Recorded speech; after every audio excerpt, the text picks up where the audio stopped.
नमस्कार, स्वागत है आप सभी का। आपके साथ मैं हूं स्वप्निल। 8 नवंबर 2021 ये वो तारीख है जब न्यूज 18 राजस्थान ने खेलों को लेकर मुहिम छेड़ी थी।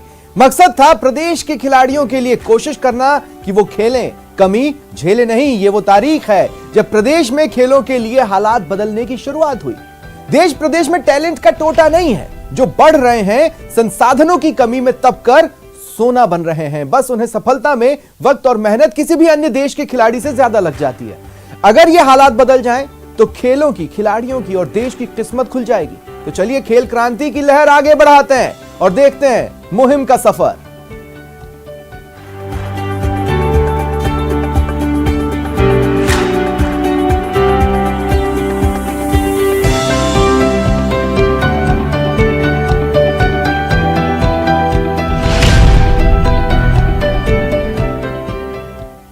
प्रदेश में स्पोर्ट्स पर सरकार ने खूब फोकस किया है। बढ़ावा देने के लिए इनामी राशि बढ़ाने से लेकर एम्प्लॉयमेंट तक का बंदोबस्त किया है। लेकिन स्पोर्ट्स टैलेंट को राज्य में निखारने के लिए परमानेंट कोचेस की भर्ती पर अभी ध्यान देना बाकी है। यूं तो अस्थायी कोचेस की घोषणा सरकार द्वारा की गई है, लेकिन स्थायी प्रशिक्षकों की कमी से खेलों में खिलाड़ियों के बेहतर रिजल्ट की उम्मीद नहीं की जा सकती।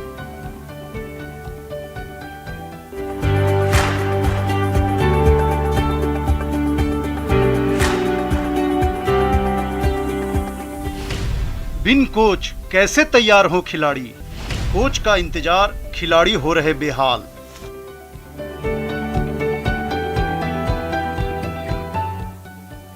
सरकार करोड़ों खर्च करके स्टेट गेम्स के आयोजन के बाद अब ग्रामीण ओलंपिक का बड़ा आयोजन करा रही है, मगर खेलों का एनवायरमेंट बनाने की कवायद में जुटी सरकार के लिए खेल प्रशिक्षकों पर खास तौर पर ध्यान देने की जरूरत है, क्योंकि प्रदेश में स्थायी खेल प्रशिक्षकों की भर्ती हुए बरसों बीत गए हैं। मैदान में खेलों का प्रशिक्षण बुरी तरह से प्रभावित हो रहा है। हाल ही में खेल परिषद में अब खेल अधिकारियों की संख्या 50 भी पूरी नहीं है। राज्य सरकार ने साल 2012 में खेलों को बढ़ावा देने के लिए स्थायी कोच की भर्ती की थी। इसमें 58 नियुक्तियां ही हो पाई थी। इस भर्ती को करीब 9 साल हो गए। मौजूदा समय में प्रदेश भर के लिए स्थायी कोचेस 100 भी नहीं है। राजस्थान के अंदर वर्तमान में खेलों की जो स्थिति बनी हुई है, अगर इसमें राजस्थान सरकार सुधार करना चाहती है तो इसके लिए सबसे पहले सरकार को खिलाड़ियों के प्रशिक्षण की व्यवस्था को सुनिश्चित करना होगा। आज़ादी के 75 साल बाद भी आज राजस्थान में स्थिति यह है कि खेल विभाग, स्कूली शिक्षा विभाग और कॉलेज एजुकेशन में आज तक कोचों के सभी पद भरे ही नहीं गए कभी। राजस्थान सरकार अगर खिलाड़ियों और खेल को वास्तव में उठाना चाहती है तो इसके लिए सबसे पहले उन्हें कोचेस की भर्ती करनी पड़ेगी, क्योंकि प्रशिक्षण के अभाव में खिलाड़ी तैयार ही नहीं हो पाते। दूसरी तरफ सरकार आउट ऑफ टाउन पॉलिसी के अंदर जिन खिलाड़ियों को दूसरे विभागों में नौकरी दी है, ऐसे उत्कृष्ट खिलाड़ियों को सरकार खेल विभाग में कोच के पद पे भी अगर नियुक्त करे तो इससे भी राजस्थान के नवोदित खिलाड़ियों को बहुत ज़्यादा फायदा मिलेगा। ये भी एक रिटायर हो गई और अब एक तारा चौधरी, एक शरण राम बाबू, केवल 2 ही कोच है साइकिलिंग के अंदर और 2 जो है पार्ट टाइम कोच लगे हैं। अगर इन कोचों को रेगुलर लगा दिया जाए तो उससे क्या फर्क पड़ता है? उनको ये नहीं रहता कि भाई 12 महीने बाद में हटा दिया जाएगा। चाहे बेशक उनको परमानेंट ना करो, टेम्परेरी लगाए रखें तो उनके अंदर एक कॉन्फिडेंस रहता है और वो फिर वो अपनी मेहनत से कोचिंग करते रहते हैं। कॉन्ट्रैक्ट पर लगे कोचेस को हर महीने अंतर्राष्ट्रीय खिलाड़ी होने पर 25,000, NIS कोच को 20,000 और नेशनल खिलाड़ी को 15,000 मानदेय दिया जा रहा है। लेकिन खिलाड़ियों की माने तो इसके बजाय आउट ऑफ टर्न के तहत खेल विभाग में भी नियुक्तियां दी जा सकती हैं।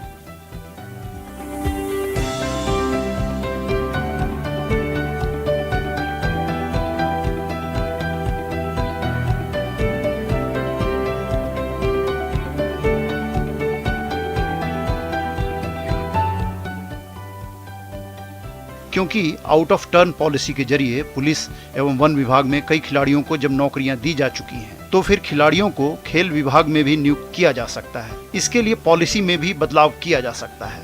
खेल मंत्री की अशोक चांदना जी का ये उद्देश्य है कि इसको परिषद से खेल डिपार्टमेंट बनाया जाए और लगभग 1000 कोचों की भर्ती की जाए। उस काम में लगातार हमारा परिषद और हमारे खेल मंत्री जी लगे हुए हैं और ये काम आने वाले महीनों में आपको दिखेगा। और अस्थायी कोचों की जो बात की, अभी हमें 500 अस्थायी कोचेज की परमिशन फाइनेंस से और सरकार से मिली हुई है। लगभग हमने 200 कोचेज तो लगा दिए हैं और जो कोचेज जो नेशनल NIS से जिन गेमों में जिनने डिप्लोमा किया है, जो इंटरनेशनल खिलाड़ी हैं और जो नेशनल मेडलिस्ट हैं, उनको हम प्रायोरिटी देते हुए उन कोचों को ज्वाइनिंग करवा रहे हैं। बहरहाल खेल मैदान है, खिलाड़ी हैं और कोच नहीं है, तो फिर खेल कैसे सीखा जा सकेगा? अस्थायी प्रशिक्षकों की फौरी व्यवस्था हो रही है, लेकिन इससे कोचिंग का स्थायी हल नहीं हो सकता है। बेहद जरूरी है कि स्थायी शिक्षकों को भर्ती किया जाए। आउट ऑफ टर्न के जरिए भी खेल विभाग में नियुक्तियों के प्रावधान किए जाएं, ताकि खिलाड़ियों को खेल विभाग में भी सेवाएं देने का अवसर मिल सके और उनके अनुभवों के आधार पर नए खिलाड़ी तैयार हो सके।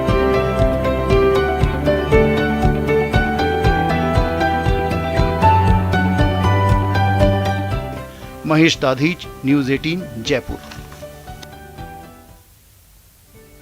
कबड्डी लीग मुकाबलों की सफलता के बाद से कबड्डी का टैलेंट राज्य में सिर चढ़कर बोल रहा है। लीग में भी प्रदेश के कई खिलाड़ियों को मौका मिल सका है। जयपुर में बड़ी संख्या में यूथ इस ट्रेडिशनल स्पोर्ट्स की प्रैक्टिस में जी जान से जुटे हैं। युवाओं में बढ़ा कबड्डी का क्रेज, कबड्डी में बनेगा करियर, खेलेगा इंडिया तो बढ़ेगा इंडिया। वैसे तो प्रदेश भर में ही कबड्डी खूब तरक्की कर रही है, लेकिन जयपुर में कबड्डी का क्रेज खासा बड़ा है। हाल ही की स्टेट सब जूनियर चैंपियनशिप में जयपुर में बॉयज और गर्ल्स ने गोल्ड जीते हैं। जयपुर से नवीन गौतम, राजूलाल चौधरी, शालिनी पाठक, मनप्रीत कौर, सचिन, महेंद्र सिंह ढाका, ब्रिजेंद्र चौधरी, राजेश गुर्जर, ममता ढाका जैसे खिलाड़ियों की सफलता ने उभरते खिलाड़ियों को प्रोत्साहित किया है।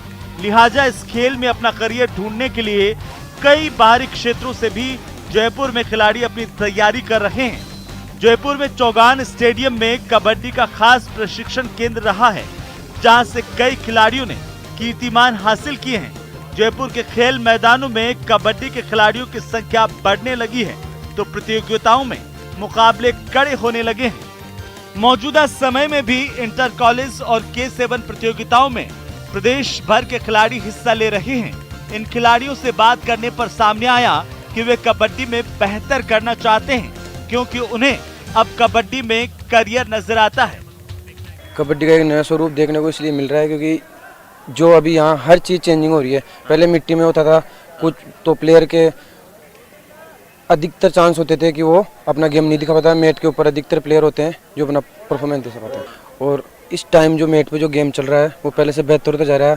प्लेयर भी निकल रहे हैं अच्छे अच्छे, गेम भी आगे बढ़ता जा रहा है, और जो मैट पे जो कबड्डी हो रही है वो मिट्टी के बजाय मैट पे बेस्ट हो रही है। खिलाड़ी बहुत उत्साह में दिख रहे हैं और बाकी कल्चर बहुत अच्छा है यहाँ का, और अच्छा टूर्नामेंट किया जा रहा है, मैट पे हो रहा है। जी, इसमें बहुत क्रेज हो गया है। क्रिकेट के बाद में अब कबड्डी है जो इंडिया में और देश में, देश विदेश में छा रहा है, और इसमें बढ़िया वो है, करियर बहुत बढ़िया है, नौकरी वोकरी है बढ़िया।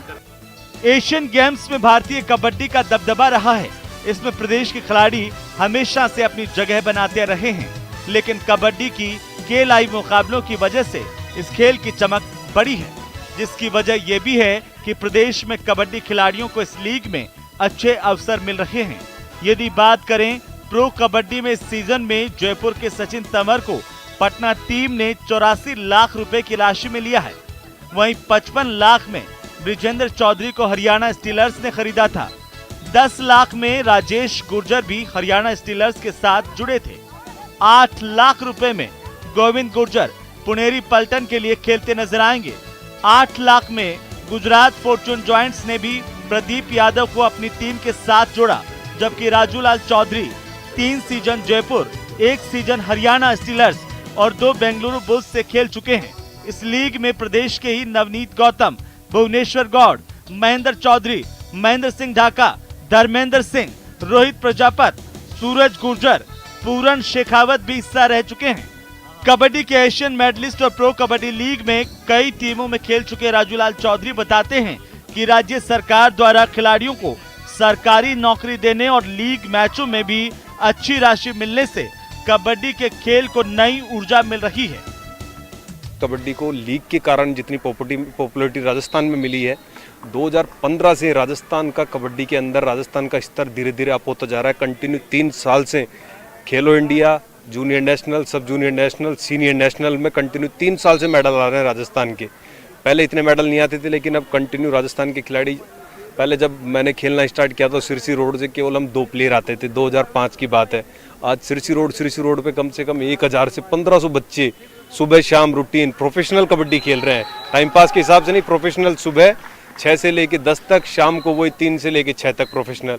आज विद्याधर नगर स्टेडियम है, चौगान स्टेडियम है, चित्रकूट स्टेडियम है, सिरसी रोड पे कम से कम 5 से 6 क्लब प्राइवेट जो निःशुल्क चल रहे हैं। तो ये कबड्डी का डेवलपमेंट ही है राजस्थान के अंदर। अब केवल क्रिकेट ही नहीं बल्कि राज्य में कबड्डी भी युवाओं की खास पसंद बनकर उभरी है।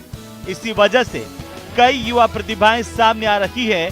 तो राजधानी जयपुर समेत राज्य के सुदूर गांव ढाणी की प्रतिभाओं को भी कबड्डी में अपना मुकाम बनाते हुए देखा जा सकता है। Mahesh Dadhich, news 18 Jaipur. Asian youth para games में भी भारतीय खिलाड़ियों ने अपना दबदबा साबित किया है। इनमें 2 खिलाड़ी राजस्थान से भी रहे हैं जिन्होंने स्वर्णिम सफलता अपने नाम की।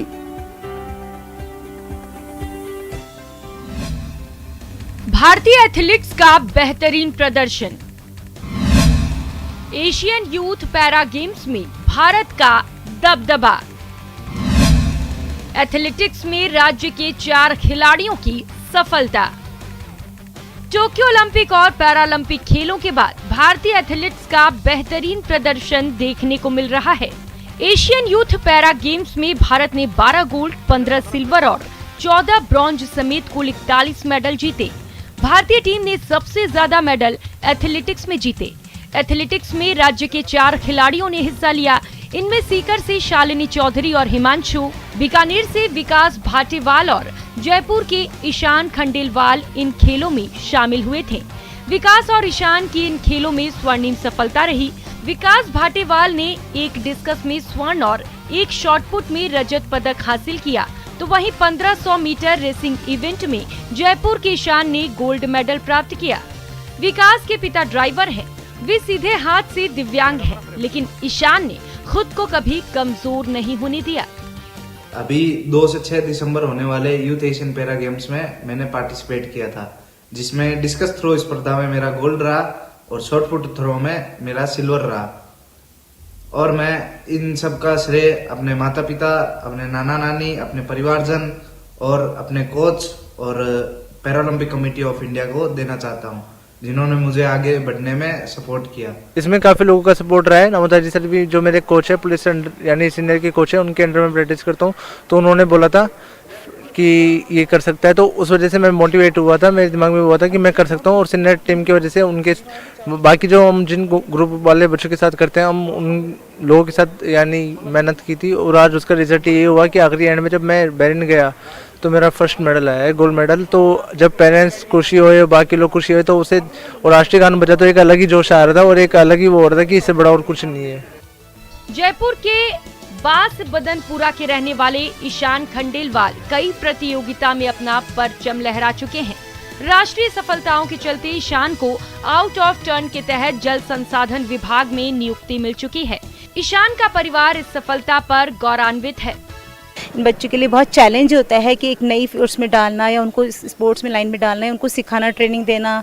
और सर इसने धीरे धीरे जब स्टार्ट किया तो इसको थोड़ा प्रॉब्लम होती थी किसी चीज़ को उसमें बताने में और करने में, बट धीरे धीरे जब इसको इंटरेस्ट आने लगा, कोच लोगों ने इसको बहुत सपोर्ट किया, फैमिली का भी इसको सपोर्ट मिला, मीडिया सभी जगह से इसको सपोर्ट मिला। और इसने सर विद इन 1 मंथ जब इसने अपने स्पोर्ट्स जर्नी स्टार्ट की थी तो विद इन 1 मंथ इसने इंटरनेशनल क्वालिफाई कर लिया था। मगर इसने इस कमी को एक तरह से खूबी में बदल दिया और इसकी मेहनत और इसकी लगन की वजह से इसने आज 1500 मीटर की जो दौड़ है उसमें Asian youth para Olympic junior प्रतियोगिता में बहरीन में भारत का नाम रोशन किया है और ये मुझे बहुत गर्व की बात है। ये खिलाड़ी जिस तरीके से मेहनत कर रहे हैं उससे लग रहा है कि ये खिलाड़ी मेडल हासिल करेंगे और प्रदेश का नाम रोशन करेंगे। लवली वाधवा के साथ महेश दाधीच, न्यूज़ 18 जयपुर। खेल से खुलेगी किस्मत, लेकिन किस्मत तभी खुलेगी जब खिलाड़ी खेलेंगे, और खिलाड़ी खेलेंगे तभी जब सुविधा होगी। रखरखाव के अभाव में देखिए कैसे एक शानदार खेल मैदान जंगल में बदल गया। हम बात कर रहे हैं दौसा गर्ल्स कॉलेज के खेल मैदान की।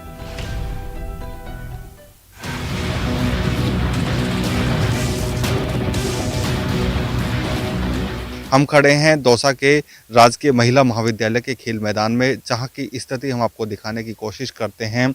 यह खेल मैदान है और ये खेल मैदान पूरी तरह जीर्ण शीर्ण पड़ा हुआ है। ये जो पट्टी है ये एथलेटिक ट्रैक की है, लेकिन ये कभी काम में नहीं आई।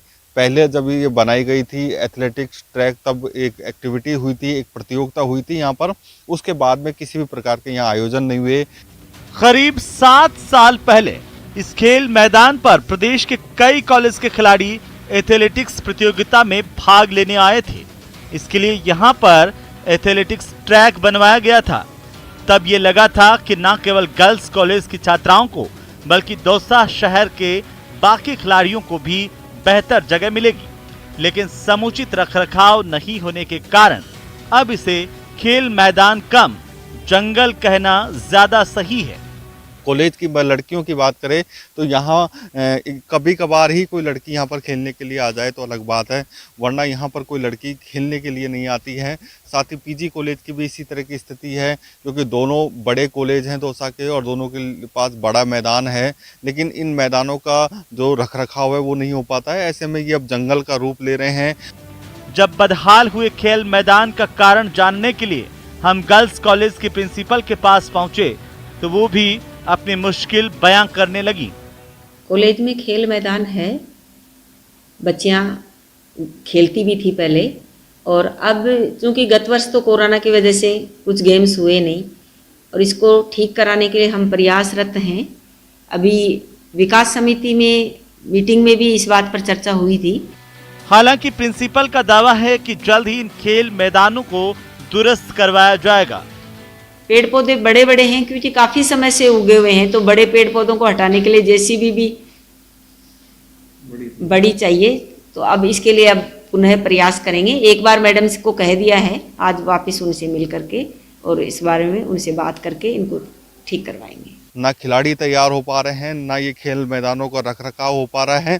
ऐसे में जो सरकार और जो जनभावना का जो उद्देश्य था कि भाई यहाँ से खिलाड़ी तैयार होंगे, वो खिलाड़ी तैयार नहीं हो पा रहे हैं। उसके पीछे कारण ये बताया जा रहा है कि जो संसाधनों को रखरखाव के लिए पर्याप्त बजट नहीं आ पाता है। आशीष शर्मा, न्यूज़ 18 दौसा।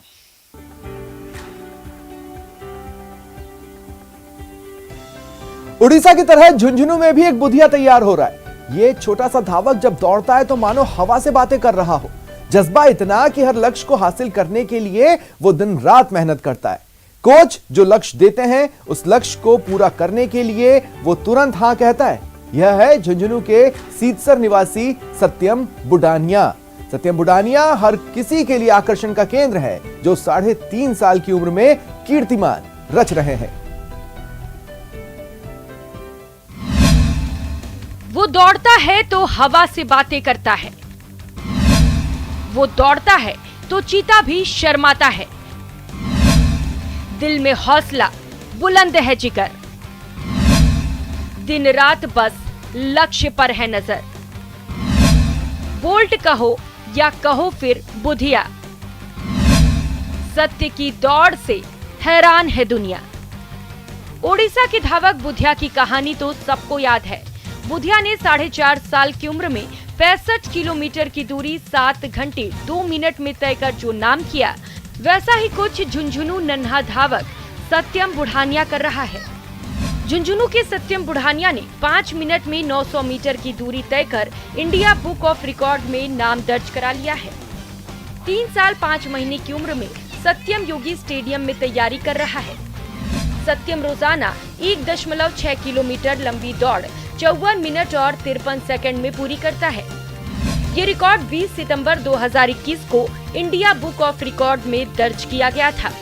सत्यम बुढ़ानिया ने इंडिया बुक ऑफ रिकॉर्ड के अंदर 5 मिनट में अधिकतम दूरी जो कि 900 मीटर है वो तय करी है।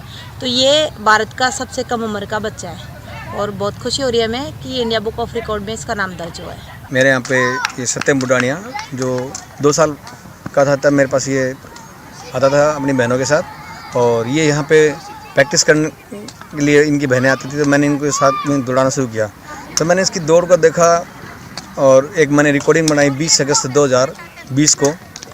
तो उस दिन इसने बहुत अच्छी रनिंग करी और मैंने को लगा कि ये बच्चा आगे दौड़ में कुछ कर सकता है, तो ये 2 साल का ही तैयारी करने लगा था और आज इसने इंडिया बुक ऑफ रिकॉर्ड में अपना नाम दर्ज करवाया है। सत्यम बुढ़ानिया ने छोटी उम्र से ही हल्की हल्की दौड़ लगानी शुरू कर दी थी।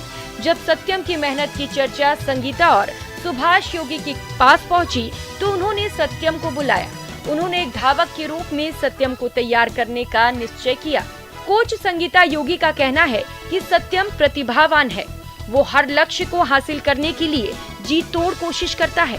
उड़ीसा के 4.5 साल के मैराथन धावक बुधिया सिंह ने 65 किलोमीटर की दूरी 7 घंटे और 2 मिनट में तय करके नया रिकॉर्ड बनाया था। सत्यम की एयर आईएएस कोच संगीता का दावा है कि वो बुधिया की तरह ही सत्यम को प्रशिक्षण दे रही हैं। एक दिन सत्यम जरूर रिकॉर्ड बनाएगा। झुंझुनू से न्यूज़ 18 राजस्थान के लिए इम्तियाज भाटी की रिपोर्ट। कुदरत ने भले ही उसे रोशनी से महरूम कर रखा हो, लेकिन वो खुद उम्मीदों की रोशनी है। वो भले ही खूबसूरत दुनिया नहीं देख पा रही, लेकिन दुनिया उसके हौसलों की उड़ान जरूर देख रही है।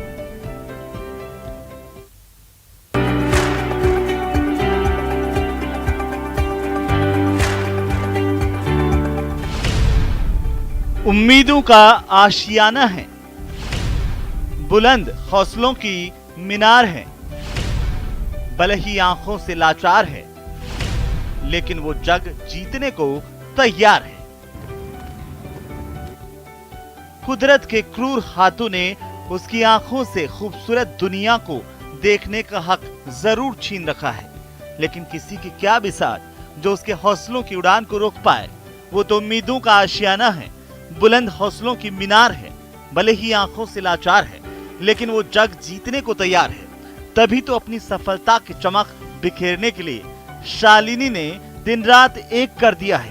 पैरालंपिक में पदक जीतने के सपने को साकार करने में जुटी शालिनी को उसके परिवार का भी भरपूर साथ मिल रहा है। शालिनी की मां ने तो बेटी के सपनों को ही अपना मिशन बना लिया है, तभी तो वो रोज घर से 8 किलोमीटर दूर स्टेडियम आती हैं और जब तक शालिनी की प्रैक्टिस चलती है उसके साथ मौजूद रहती हैं। सुबह हम 4:30 बजे उठते हैं, फिर 1 घंटा 1.5 घंटा घर का काम करते हैं, फिर वहाँ से 6 बजे निकलते हैं और 7 बजे स्टेडियम पहुँच जाते हैं। फिर 10 बजे तक ये प्रैक्टिस करती है, फिर वापस जाती है, फिर नाश्ता वास्ता करती है, नहाना धोना, फिर उसके बाद में ये 4 घंटे पढ़ाई करती है। फिर शाम को वही 3:30 बजे हम स्टेडियम पहुँच जाते हैं, तो 6 बजे तक फिर यहाँ प्रैक्टिस करती है। अपने बुलंद हौसले के दम पर आसमान छूने की चाहत रखने वाली शालिनी का चयन पिछले एशियन यूथ पैरा एथलेटिक्स के लिए हुआ था। हालांकि वीजा मिलने में हुई देरी की वजह से वो अपने मनपसंद 1500 मीटर और 400 मीटर की दौड़ में शामिल नहीं हो पाई। हालांकि बिना तैयारी के भी 800 मीटर की दौड़ में हिस्सा लेकर चौथा स्थान हासिल किया। लेकिन शालिनी इससे बिल्कुल निराश नहीं है और अपने मिशन पर जी जान से जुटी हैं। मेरा मेन इवेंट 1500 था एंड 400 भी मैं कर रही थी, तो वो दोनों इवेंट्स मिस हो गए थे because of some visa problem, क्योंकि हमारे वीज़ा में कुछ मिस्टेक हो गई थी, expiry date and passport number वगैरह। उसके बाद हमें ई वीज़ा मिला तो हम जा पाए 4 तारीख को, और फिर मेरा इवेंट था 5 को 800, उसमें मैंने पार्टिसिपेट किया and I was on 4th position. 2017 से दौड़ की तैयारी में जुटी शालिनी 1500 मीटर और 400 मीटर की पैरा नेशनल प्रतियोगिता में गोल्ड जीत चुकी हैं। इसके अलावा स्विट्जरलैंड में हुई अंतर्राष्ट्रीय प्रतियोगिता में भी शालिनी ने शानदार प्रदर्शन किया था।